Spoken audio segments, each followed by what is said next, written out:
Alright students, let's go ahead and now do section number 17 relating to the chapter of input tax credit. Everyone, we were done with input tax credit section number 16. Right everyone, input tax credit you have section number 16, section number 17 and section number 18. Section number 16, one told registered person is eligible to take the credit provided he goes ahead and fulfills the condition under section number 16.2. 16.2 told TR condition tax paying document. Then one more is inserted. A that supplier should have gone ahead and uploaded the details in GSTR1 or invoice furnishing facility, and then it is coming to you in your GSTR2B. Only then you can go ahead and take the credit. Then Baba, receipt of goods, tax paid to the government and return is filed. Then everyone, section number 16.3, if you have taken depreciation, ITC cannot be taken on the tax component. If you have taken ITC, depreciation cannot be taken. Section number 16.4, maximum time limit will be September month ka monthly return ka due date or actual date of annual return, whichever is earlier. Done everyone. The next one over here is 17. Section number 17 has section number 17.1, which says if you are going ahead and using something for business purpose or you are using something for non-business purpose, you will get the credit relating to business purpose. Section number 17.2, if you are using something for taxable supply, including zero-rated supply and exempt supply, you will get the credit relating to taxable supply, including zero-rated supply. How much you will get, how much you will not get, government told section number 17.6 mein rule number 40, government told we will prescribe, and government prescribed rule number 42 and 43. 42 is for input and input services, 43 is for capital goods. Right everyone, if you see over here, apportionment of credit and block credit, goods services or both used partly for business purpose, non-business purpose, you will get the credit relating to business purpose. If section number 17.2 used for taxable supply and exempt supply, you will get the credit relating to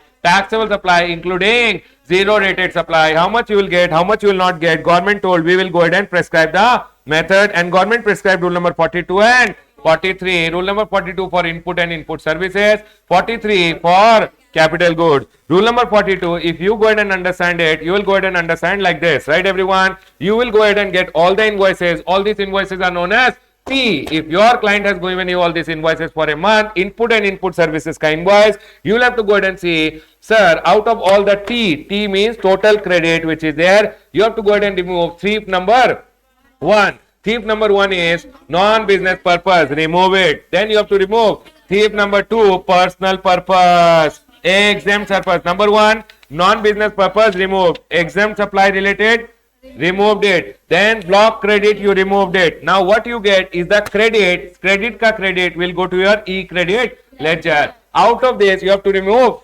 exclusively taxable supply related, and what you get is your common credit. So common credit means the ones which are used for business purpose, non-business, taxable and exempt. Whatever is your common credit which is there, out of that you have to remove D1, which is D1 is what? Common credit multiplied by exempt supply divided by total turnover, and D2 which is common credit multiplied by 5%. These two you have to go ahead and reverse it. These two you have to go ahead and reverse in your GSTR 3B, or you have to go ahead and use your DRC 03 and you have to pay it back to the government, or this you have to reverse it in your GSTR 3B. Right everyone? So basically your eligible credit is common credit, say D1 and D2 gone, C3 is your eligible credit and T4 is your eligible credit, but you don't go ahead and do it like this. What you go ahead and do, T minus T1, T2, T3 and C1 ka credit you go ahead and take in the e-credit ledger, and D1 and D2 you go ahead and reverse it.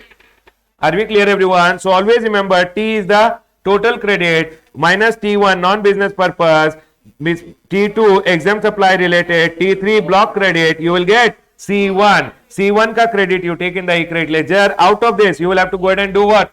T4 is gone, then you will go ahead and get C2. Right everyone? C2 say you have to remove D1 and D2. D1 is what? C2 multiplied by E by F, and D2 is 5% of C2, and basically always remember E is your exempt supply, F is your total turnover, and always remember in E by F you have to remove central excise duty, state excise duty, VAT and CST. Right everyone? If E by F of current month is not there, take last month ka and do the reversal.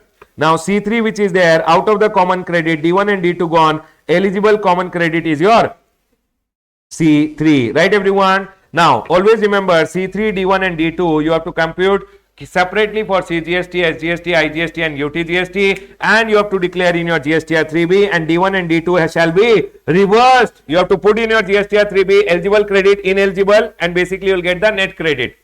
And this will all, or you can pay through DRC 03. Always remember one thing, D1 and D2 calculated every month versus the D1 and D2 calculated at the end of the year for the complete year.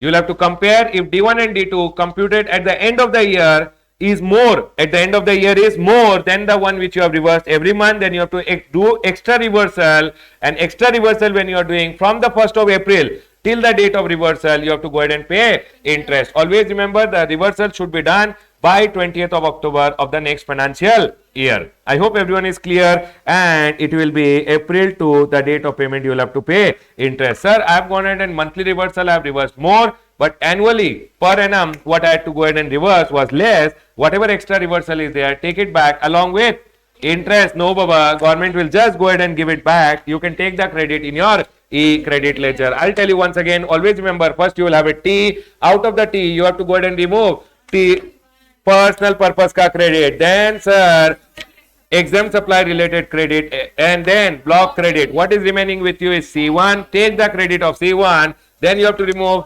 keep on the side taxable supply related. What will remain with you is the khichdi common credit.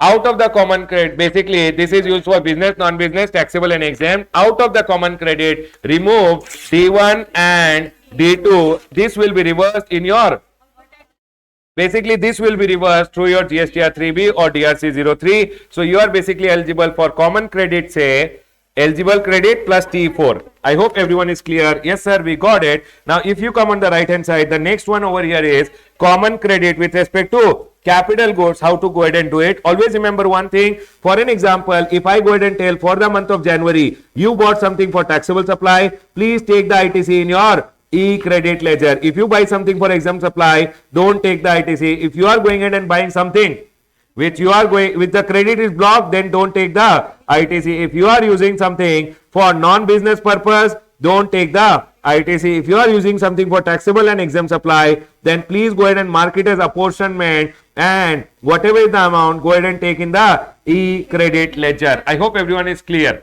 Then if you had gone ahead and earlier purchased an asset which you are using for exempt supply, now you are going to use it commonly, then it should be also taken for apportionment, and the amount which is there, supposingly it is 1,20,000, it will also be credited to your e-credit ledger because earlier you had not taken the ITC. Now earlier if you had purchased an asset which you are using for taxable supply, but now earlier you had taken the already ITC, now you are going to use it supposingly commonly, so it is taxable supply plus exempt supply, so it will go for apportionment. 1,80,000 for an example, the GST credit, you will not go ahead and take in the e-credit ledger because you had already taken the credit. Now whatever is the total of A will go ahead and give you TC. TC will be over here, supposingly 3,60,000, right everyone? Now what will you go ahead and take is TM, monthly portion will be 3,60,000 divided by 60. Monthly portion is how much everyone? 60,000 into 6,000 rupees. I hope this is the monthly portion. In the monthly portion, TM into exempt supply divided by total of turnover will give you TE, which is tax relating to exempt supply. Whatever the amount is there will be added to your output tax liability. Always remember one thing, whenever exempt supply is converted into taxable supply plus exempt supply ke liye you have started using it, the asset which was used earlier for exempt supply now started using for taxable and exempt supply. Here you have to calculate tax relating to interim period when it was used for exempt supply, which is basically the credit, the GST which was there, 1,20,000 basically multiplied by 5% into per quarter or part thereof. I hope everyone is clear, and this will also be added to your output tax liability. This will go to your output tax liability, this will go to your output tax liability, this and this will go to your e-credit ledger. Always remember one thing everyone, this month you bought an asset. So what are they going ahead and telling? If you bought an asset which you are using for non-business purpose and exempt supply, don't take the credit. Sir, use for taxable supply, take the credit. Sir, if you are going ahead and using the an asset commonly, then you have to define it as A. Earlier an asset was used for exempt supply, now you are going to use for exempt and taxable supply. Again take it as A, but calculate TIE. Are we clear, everyone? If you are going ahead and earlier using an asset for taxable supply, now using it commonly, then also it has to be A. A will give you TC. TC divided by 60 will give you monthly portion. Monthly portion into E by F will give you TE. TE shall be added to your output tax liability. This was rule number 43. Please come back, everyone. I went ahead and told you section number 17. Section number 17, one went ahead and told if you are using something for business purpose and non-business purpose, you will get credit relating to business purpose. If you are going ahead and using section number 17 to taxable supply including zero-rated supply and exempt supply, you will get the credit relating to taxable supply including zero-rated supply. How much you will get, how much you will not get, government told we will go ahead and prescribe. In section number 17.6, they told roll number 42 and 43 may government went ahead and prescribed. Government told in section number 17.6 we will go ahead and prescribe, and government prescribed rule number 42 and 43 for input services and 43 for capital goods. Section number 17.3 went ahead and told what do you mean by exempt supply when you have to go ahead and do apportionment. Exempt supply means sir nil rated supply transaction value basically section number 15 ka value, wholly exempt supply nil rated supply. Addition, you have to go ahead and do RCM wala supply. If I am going ahead and doing any RCM supply, because I don't charge any tax, I will not get the ITC also. So supply under RCM, transaction in securities, you have to take 1% of sale value. Sale of land and completed building, take stamp duty value. Sale of land and completed building is the only schedule 3 item which is included in exempt supply for the purpose of apportionment. Any other schedule 3 item don't go ahead and include in your exempt supply for the purpose of apportionment. I hope everyone is clear. Always remember, exempt supply generally includes interest or discount, but interest or discount is not to be considered as exempt supply for the purpose of apportionment, except in banking companies. For banking companies, interest income or discount will be considered as their exempt supply. Now, transportation of goods by a vessel from India outside India is an exempt supply, but for apportionment, don't consider it as exempt supply. I will tell you, exempt supply always means nil rated, wholly exempt, non-taxable supply. RCM ka supplies, sir, 1% of sale value in case of transaction in securities and sale of land and completed building. Total amount plus here you have to take stamp duty value. Interest income don't consider. Transportation of goods by a vessel from India outside India, exempt supply don't consider as your exempt supply. Right, everyone? Then we have section number 17.4 read with rule number 38, which goes ahead and talks about a banking company, a NBFC, financial institution or a banking company who is going ahead and basically giving what? Loans and advances and accepting deposit. They have been given one option to either go for what?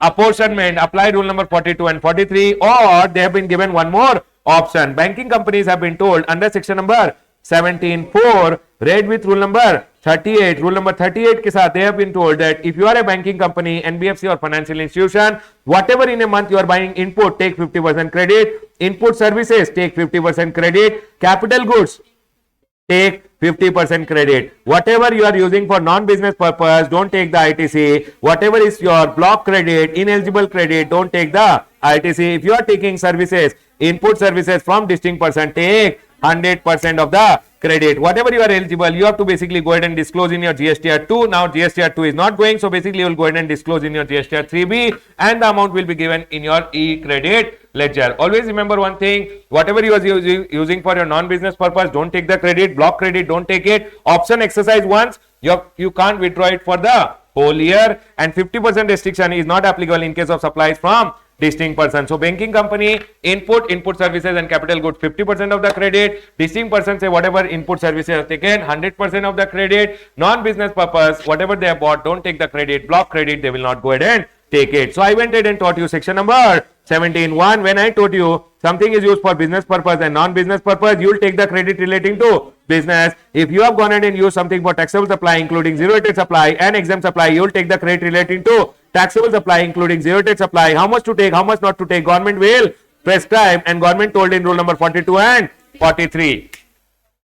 42 and 43. Then section number 17.3 exempt supply ka definition. Section number 17.4 banking company, go for rule number 42 and 43, or take 50% credit, forget 50% credit. Right, everyone? Distinct person say whatever services are taken, 100% credit should be taken. And section number 17.5 is your block credit, those assets on which government have gone ahead and told that we are not going to give you the credit is known as block credit, even if you are going ahead and using it for your business. Motor vehicle, food, beverages, etc. is there. We will be going ahead and discussing about 17.5 in the next revision. I will go ahead and close all my discussion on section number 17 over here. Congratulations, people.